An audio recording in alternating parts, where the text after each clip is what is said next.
नमस्कार दोस्तों, news India में आपका फिर से स्वागत है। दोस्तों आज हम लोग बात करने वाले हैं भारत के गगनयान मिशन की। जी हाँ दोस्तों, भारत का पहला मैन्ड स्पेस मिशन गगनयान। दरअसल दोस्तों इसरो की तरफ से एक बहुत बड़ी न्यूज़ निकल के सामने आई है कि इसरो इसकी तैयारियां अभी से शुरू कर चुका है। दरअसल जो एस्ट्रोनॉट को खाने पीने की जो भी चीज़ें थी उसका जो ठेका था वो उन्होंने DFRL को दे दिया था, जो कि एक डिफेंस फूड रिसर्च लेबोरेटरी है जो कि डिफेंस के लिए खाना बनाने का काम करती है और उनकी जो प्रॉपर पैकेजिंग वगैरह होती है उसका पूरा जिम्मेदारी इन्हीं के ऊपर होता है। इसीलिए जो डिफेंस के हमारे आर्मी के जवान होते हैं उनको एक अच्छी खासी और मतलब न्यूट्रिशनल फूड मिल पाता है, चाहे वो किसी भी कंडीशन में कहीं पे भी हो। तो दोस्तों गगनयान के साथ भारत के 3 एस्ट्रोनॉट को स्पेस में जाना है, जो कि भारत के लिए एक बहुत ही बड़ी बात है। चलिए जानते हैं पूरा मामला है क्या। दरअसल इसके अनुसार भारत के 3 ऐसे इंडियन एयरफोर्स के पायलट, जो कि 4 में से 3 को सेलेक्ट किया जाएगा, उनको अर्थ के लो ऑर्बिट में भेजा जाएगा, यानी कि लगभग 2000 किलोमीटर से थोड़ी कम की ऊंचाई पे, और उनको वहाँ पे 5 से 7 दिनों तक रहना होगा। लेकिन उससे पहले इसरो का मानना है कि इसरो 2 ऐसे टेस्ट करना चाहता है जिससे ये पता चले कि जो इसरो ने रॉकेट्स वगैरह बनाए हैं, क्रू मॉड्यूल बनाया है, वो प्रॉपर काम कर रहा है कि नहीं। अगर उसमें कोई कमी होगी या गड़बड़ी होगी तो इसरो हो सकता है कि समय रहते उसको कंप्लीट कर ले, क्योंकि इसरो का मानना है कि PM मोदी ने जो डेडलाइन सेट की है 15 अगस्त 2022 तक का, उससे पहले इसरो को गगनयान मिशन को लॉन्च कर देना है। उसमें ये 2 टेस्ट और फाइनल फ्लाइट भी होगी। इसके लिए जो फूड बनाए जा रहे थे उस पर DFRL की तरफ से अभी तक कोई जवाब नहीं आया है, क्योंकि उनको ये अधिकार शायद नहीं है इस बारे में खुलासा करने का। लेकिन इसरो की तरफ से ये बात साफ हुई है कि 35 आइटम थे जिनके लिस्ट भी इसरो को मिल गए हैं। अब DFRL उन पे काम करेगा। अगर इसरो की सहमति बनेगी तो DFRL को उनकी पैकेजिंग और उनको बनाने में जो समय लगेगा वो लगभग 1 साल का लग सकता है, क्योंकि ऐसा DFRL का मानना है कि उनकी स्पेशल पैकेजिंग जो कि इसरो की गाइडलाइंस है कि 0 कंटामिनेशन 0 माइक्रोब्स वाली, तो वो बहुत ही स्पेशल और बहुत ही अलग तरह की होनी है, ताकि वो एक लंबे समय तक प्रिजर्व भी रहे और कंटामिनेशन का उसमें कोई भी डर ना रहे।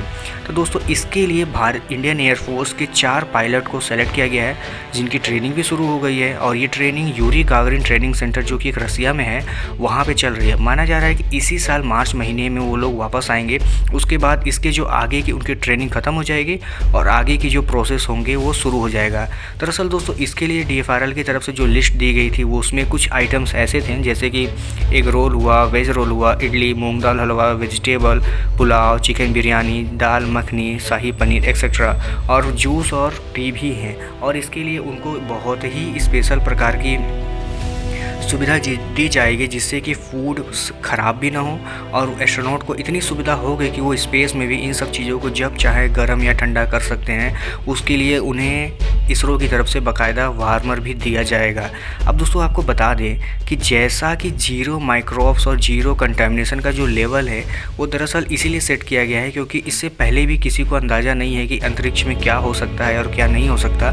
तो ये एक डर बना रहता है कि कहीं उनको कंटामिनेशन ना हो जाए, किसी वायरल या बैक्टीरियल कोई कंटामिनेशन ऐसा ना हो जो कि उनके साथ फिर पृथ्वी पर भी आ जाए और वो एक बहुत सिरदर्द बन जाए। इस वजह से इतने जो स्ट्रिक्ट गाइडलाइंस है जो कि धरती पर शायद नहीं होते हैं लेकिन वहाँ पे करने पड़ते हैं, क्योंकि वो सब चीज़ों का ध्यान रखना होता है। इसी के लिए भारत की तरफ से जो भी प्रयास किए जा रहे हैं ताकि पूरा का पूरा जो इंडिया का जो पहला मैन्ड मिशन है स्पेस का वो बिल्कुल सक्सेसफुल हो और उसमें किसी भी प्रकार की खामियां न रह जाएं। इससे पहले आपको बता दें कि दुनिया के कई ऐसे देश हैं जैसे कि अमेरिका, रसिया वगैरह, इन्होंने भी अपने मैन्ड मिशन किए हैं, लेकिन उस समय भी उनको शुरुआत में काफ़ी फेलियर का सामना करना पड़ा था, जिसको कि भारत नहीं करना चाहता। इसीलिए भारत अपनी तरफ से पूरी कोशिश कर रहा है कि ये मिशन पहली बार में भी सक्सेस ही हो, क्योंकि इससे पहले जितने भी टेस्ट किए गए हैं इसरो की तरफ से स्पेस के लिए उनमें इसरो को ज़्यादा नाकामी का सामना नहीं करना पड़ा है। तो इसलिए उम्मीद ऐसा है कि रसिया की तरफ से जो ट्रेनिंग मिल रही है एस्ट्रोनॉट को वो प्रॉपर होगी, क्योंकि रसिया खुद भी अपने एस्ट्रोनॉट को वहाँ भेज चुका है। तो इसलिए भारत को भी आगे वाले समय में काफ़ी आसानी होगी।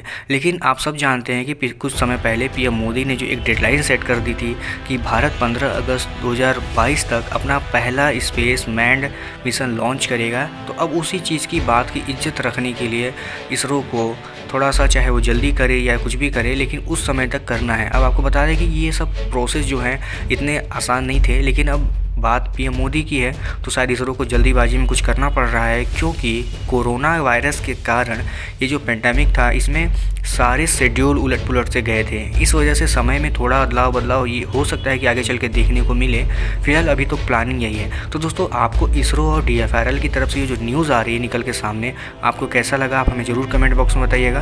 और अगर आप मेरे चैनल में पहली बार आ रहे हैं, आप और भी वीडियोज़ देखना चाहते हैं तो चैनल को सब्सक्राइब कर लीजिएगा, क्योंकि हम ऐसे ही वीडियोज़ रोज़ लाते रहते हैं इंडियन डिफेंस और इंडियन स्पेस से रिलेटेड। तब कल मिलते हैं किसी और वीडियो में, तब तक के लिए धन्यवाद।